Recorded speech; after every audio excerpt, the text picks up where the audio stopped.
നമസ്കാരം. ഇതെനിക്ക് വന്നിട്ടുള്ള ഒരു ക്വസ്റ്റ്യൻ ആണ്. ലാംഗ്വേജ് വിസയ്ക്ക് ഇപ്പൊ റിജക്ഷൻ കൂടുതലാണെന്ന് കേൾക്കുന്നു. ഇതിനെക്കുറിച്ച് ഒരു വീഡിയോ ഇടാമോ എന്നുള്ളത്. നമുക്ക് ഇതിന്റെ ഒഫീഷ്യൽ ഡീറ്റെയിൽസ് ഒന്ന് നോക്കാം. ജർമ്മനിയിൽ ലാംഗ്വേജ് കോഴ്സ് പഠിക്കാൻ പോകുന്നവർ ശ്രദ്ധിക്കേണ്ട പ്രധാന കാര്യങ്ങളെ കുറിച്ചാണ് ഈ ഒരു വീഡിയോയിൽ നിങ്ങളുമായി ഷെയർ ചെയ്യുന്നത്. ജർമ്മൻ കോൺസുലേറ്റിന്റെ ഒഫീഷ്യൽ വെബ്സൈറ്റിലേക്ക് പോവുക. അതിൽ സർവീസസ് എടുക്കുക. Visa സർവീസസിൽ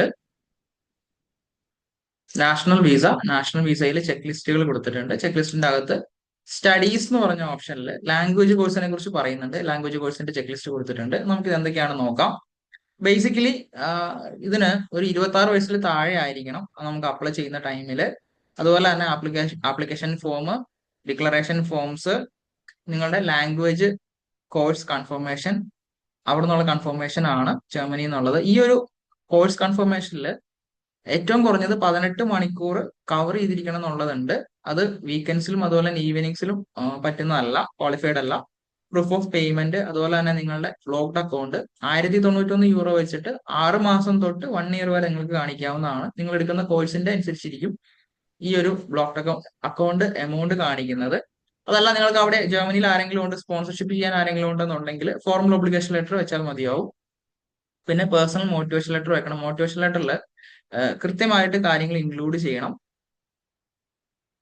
explaining detail what are you reasons for undertaking a language course, what do you expect to achieve by learning German, which level you intend to reach, and how the language skills to be acquired will help your personal development and professional career.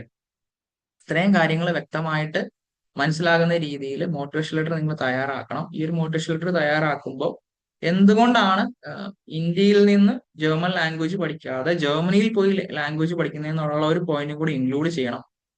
ധാരാളം ഇൻസ്റ്റിറ്റ്യൂട്ടുകൾ ഇന്ത്യയിലുണ്ട്. എന്തുകൊണ്ടാണ് ജർമ്മനിയിൽ പോയി German language പഠിക്കുന്നത് എന്നുള്ളതും കൂടെ നമ്മൾ കൃത്യമായിട്ട് മെൻഷൻ ചെയ്യേണ്ടതുണ്ട്.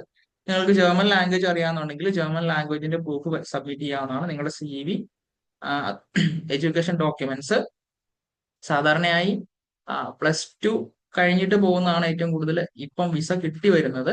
ഡിഗ്രി കഴിഞ്ഞിട്ട് പോകുന്നവർക്ക് നമ്മൾ ഈ ഒരു എടുക്കുന്ന കോഴ്സ് കൃത്യമായി ബന്ധമുള്ളതല്ല എന്നുണ്ടെങ്കിൽ ഓവർ ക്വാളിഫിക്കേഷൻ എന്നുള്ള രീതിയിൽ ഡിഗ്രി കഴിഞ്ഞവർക്ക് ഇപ്പം വിസ റിജക്ഷൻസ് ധാരാളം ലഭിക്കുന്നുണ്ട്.